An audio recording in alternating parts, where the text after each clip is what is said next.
Right guys, so after showing you all the controls, we're actually gonna go and ride it, show you how to do it for real.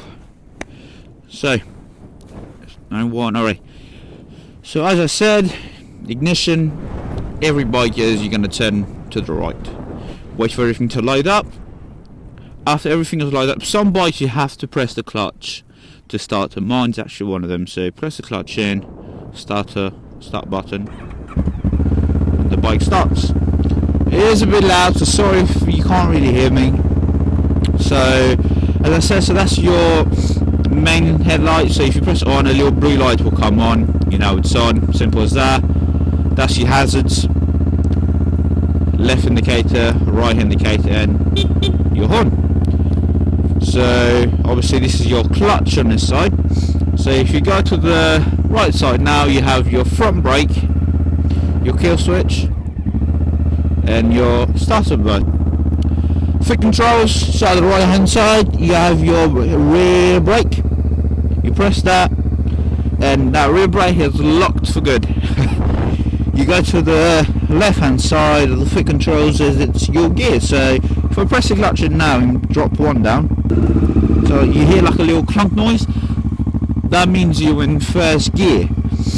If you want to find neutral position, like I said, slightly upwards, so slightly upwards, and the green light come on, then you can release the clutch.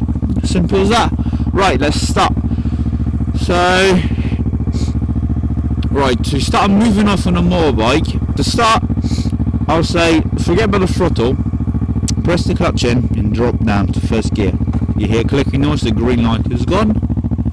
After that, find the biting point, so let the clutch out, and you're gonna, obviously in a bike she will start moving slowly. So get used to that first, so let her start moving slowly. She will start moving. You could actually go from here to first gear, but I don't advise it to do it. It's really simple. Do that, go into neutral position, press in, half a click there, you'll go into neutral position again. And keep looking behind me because this is big tractors keeps coming down and they actually go where I am, so I don't want to kind of get run over. I think you get used to it. The biting point, that's when you start introducing a little bit of throttle, but that's where I'm coming from. If you start on 125, let's say you're in first gear now, you start 125 and you use too much throttle, your bike's just going to die. If you're on a bigger bike, if you use too much throttle and let go of the clutch too quickly, she will flip on you, the bike will just go. Clutch in, click down, there we go. So that's in first gear, the green light is gone. So now find the biting point and start using a bit of the throttle. Let's actually get on the road now. So clutch in, drop down, find your biting point and use a bit of throttle to keep going. So that's your first step, and then you can release the clutch. After that you can just cruise around. But obviously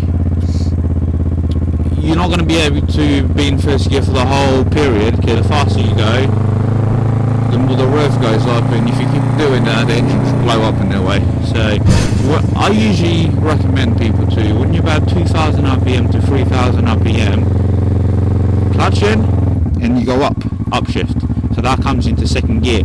My bike actually don't show the gears, but most bikes now they have a gear light, so it tells you what gear you're in, so it makes life a bit easier for everyone. So now I'm in second gear, I can still go up to 2000, it's 3000 now, so clutch in, let go of the throttle, third gear, and that's it, and you keep going. The other thing is, a lot of people, I got a lot of friends that started on a bike before and they've never been on bikes in their lives, and obviously they get all this first, second, third, fourth, and one of the things they have is, let's say if you're in, I'm in third gear at the moment, I'm going to go to fourth, fifth, and you have to stop now. You pull the clutch in and you can stop it. Let's say there's a traffic light here, but now what they panic is, well, what about now? Like if you try to go now, the bike will just die and they get all panicky, and yeah. So if that ever happens to you, simple, just put the clutch in and just go down. Just keep pressing down till you get to first gear. If that ever happens, I recommend going through the gears as you're going to stop. It makes it a lot easier, less stress on the gearbox. But if you can't, put the clutch in and just drop the gears down. It's really simple as that. Nothing's going to happen. You'll be fine. Let's go to the other side again. So, stop the bike, neutral position. So clutch in, first gear, you go the throttle slowly, start going, let go of the clutch.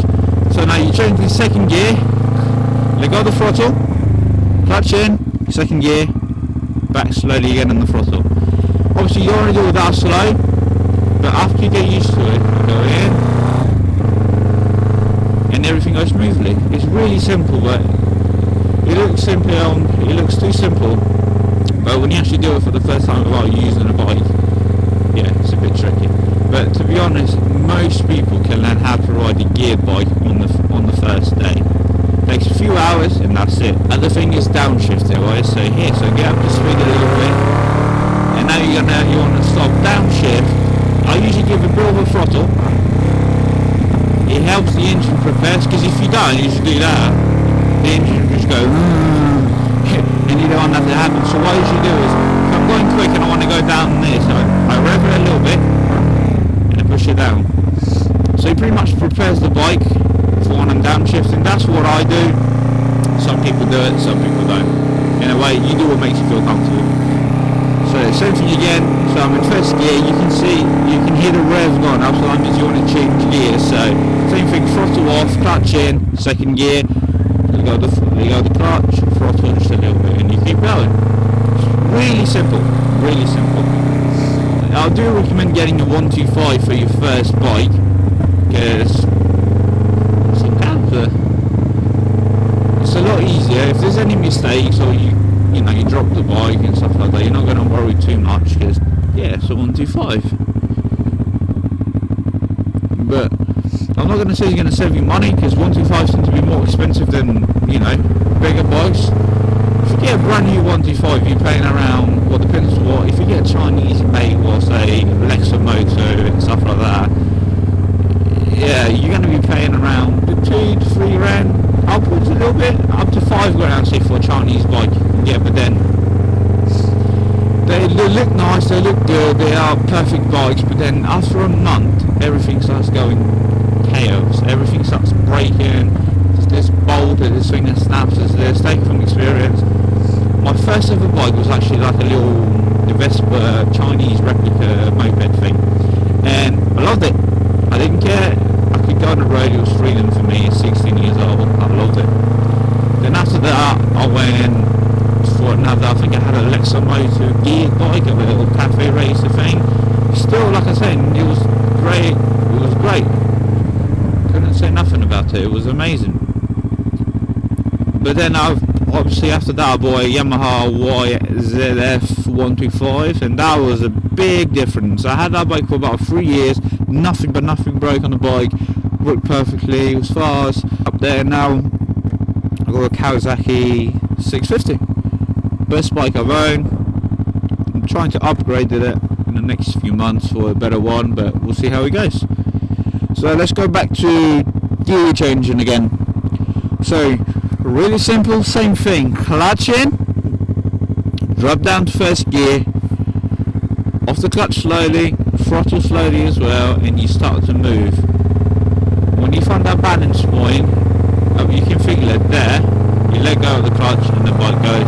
Same thing again, let go of the throttle, clutch in, second gear, so let go of the throttle, clutch in, second gear, back in the throttle, clutch slowly, and you keep going.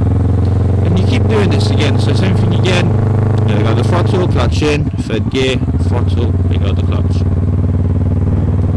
And to be honest, the best way how to learn how to drive a bike, when I say bike, motorbike, you get what I mean, is actually get on it.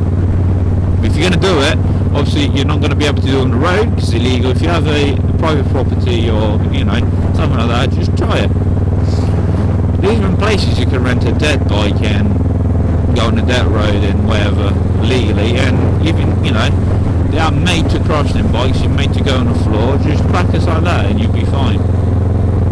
And the other thing as well is if you know how to drive a car, it makes everything much easier, because you know how gears work, you know when you have to downshift, why, and everything, so it makes it a bit easier.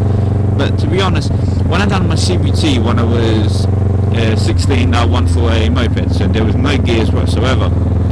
And when you turn 17, you can go straight for a 125. So that's what I decided to do. You can go back and do another CBT, but your CBT is, I think, is on for 3 years, so you don't have to do anything for 3 years.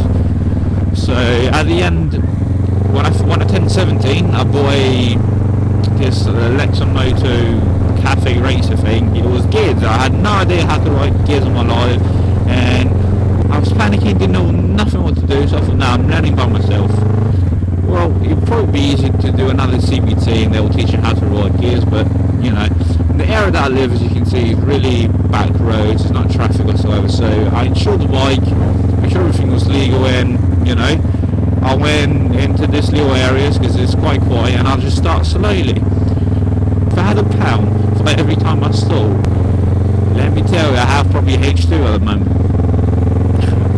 But it's really simple, and it probably took me the whole day, but after that I was playing with the bike. It was just, it's a different feeling from a moped, and even now I'm still learning how to ride a bike. You never stop learning. There's different things. Obviously when you learn in a 125, you think, oh yeah, this is easy, this is all good. You go to a bigger bike and you're like, oh shit.